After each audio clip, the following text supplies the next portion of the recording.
Hill, where some Senate Republicans are acknowledging the pressure campaign President-elect Trump and his allies are waging about some of his controversial cabinet picks and getting them confirmed. During a discussion yesterday with the group No Labels, Senator Lisa Murkowski of Alaska got candid about what's going on right now.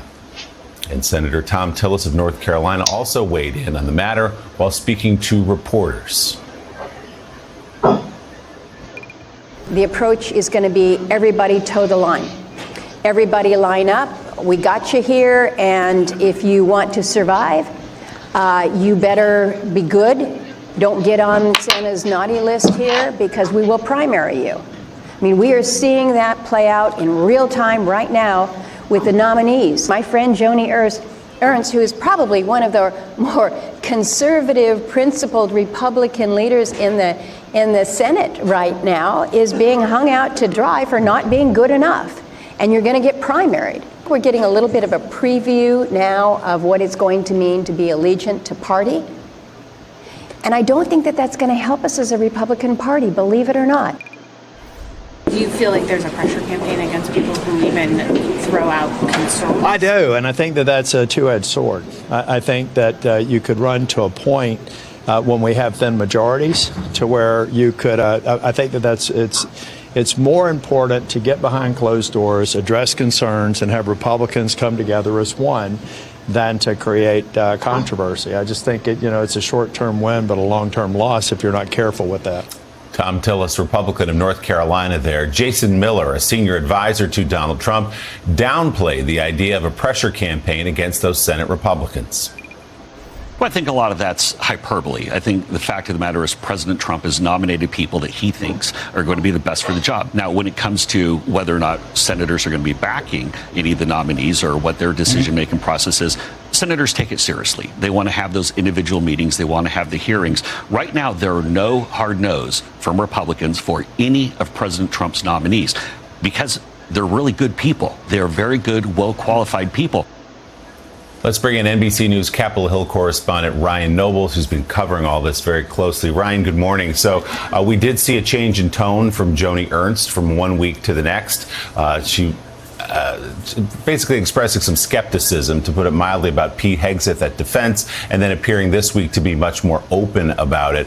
What are you hearing behind the scenes from these members, from these senators, about the pressure that's being applied, not just from Trump and his people directly, but from outside groups as well? Well, it's undeniable, Willie, and there's obviously the pressure campaign that's happening behind closed doors that we are not privy to, where there is the president himself who is making clear who he wants in these top jobs, his allies getting that message to those senators as well. But there's also, in some ways, a very vicious online campaign against many of these senators who, at this point, have not publicly said they're a no vote on any of these particular nominees. And it's almost a warning to those senators who are up for re-election in this next cycle, which includes both Joni Ernst and Thom Tillis, that if you're not going to toe the line, you're going to see a primary challenge and you could be in trouble. And we are going to spare no expense or effort to make sure that happens. And that really has to be in the back of the minds of many of these senators as they weigh this responsibility of advise and consent and the co-equal branch of government that the Senate is. And this is just kind of, in many ways, a foreshadowing of what we could potentially see as a showdown between Senate Republicans in the White House throughout the course of the next 2 years. This is basically setting the stage to determine whether or not these Senate Republicans have the backbone to stand up to Donald Trump when he makes a decision that they don't necessarily like. And it is fair to say that Pete Hegseth, Robert F. Kennedy Jr., Tulsi Gabbard, Matt Gaetz, who is no longer the Attorney General nominee. Under normal circumstances, these are the kind of nominees that would have a difficult time being confirmed under any circumstance. So it's not a surprise that there is some skepticism among these ranks. And I think the question right now is just how far does Donald Trump himself, how far is he willing to go to exert that pressure? And does he pick and choose between which one of these nominees that he wants to use that political capital on? Because there's no doubt that if he wants he can make life very difficult for these Republican senators, particularly the ones that are up for re-election. But he also knows that he has to work with them. There's going to be a lot of votes that he's going to need from them because the margins are so close over the next 2 years. If he wants his tax cuts, if he wants funding for this mass deportation program, you go down the line of these massive policy proposals that he has.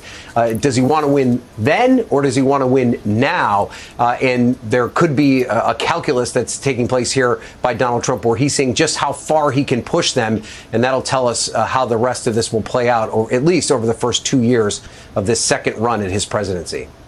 Ryan, I know you hear what I hear, what Jonathan hears, what everyone at this table hears from Republicans privately, which is they don't think that Matt Gaetz was qualified. They don't think Tulsi Gabbard should be anywhere near the country's secrets. They don't think that Pete Hegseth, though they may like him personally, should run a bureaucracy the size of the Department of Defense. And yet none of them will say that publicly, at least as strongly as I just said it there. So what is the calculus for the senators? You talked about what Donald Trump is thinking. How do they weigh this? They have to live in Donald Trump's Washington for the next 4 years, but they also don't believe principally that these people should be running the organizations to which he's going to nominate them. So what is that calculus for some of these senators?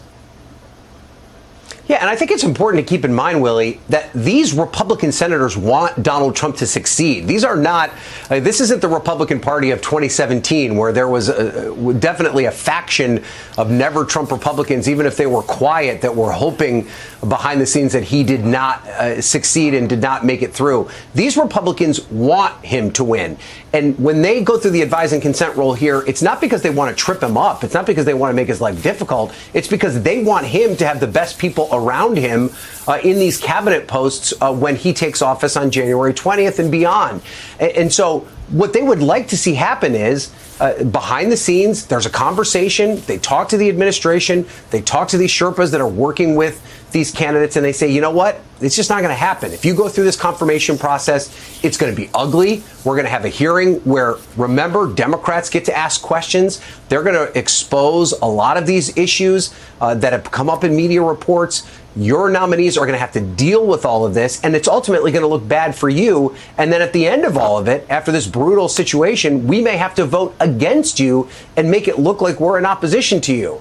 The other path is, behind the scenes, we quietly talk about how this isn't necessarily the right person for this job for a whole range of reasons. Why don't you find someone else and let that person bow out on their own? That's how it worked with Matt Gaetz, because it was clear that under any circumstance, Matt Gaetz was not going to get the votes. Trump got that message. The question now, and what he's dealing with when it comes to Pete Hegseth and Tulsi Gabbard, and we'll see what happens with Robert F. Kennedy Jr. when he begins his process next week, is Trump getting that message yet? Are these Republican senators willing to say definitively, there's no way I'm ever going to vote yes for this guy? It's time for you to move on now so you don't go through that whole process. With Hegseth in particular, it seems that Trump feels that he has the charisma and in a public setting, he'll be able to win over some of these senators. And he's willing for him to go through that process and see what happens. May not be the case for all of them, but that's kind of the dynamic that we see playing out, the back and forth between the White House and the senators. Yeah, and a week ago, Pete Hegseth's potential nomination was teetering, looked like it was on the brink of collapse. And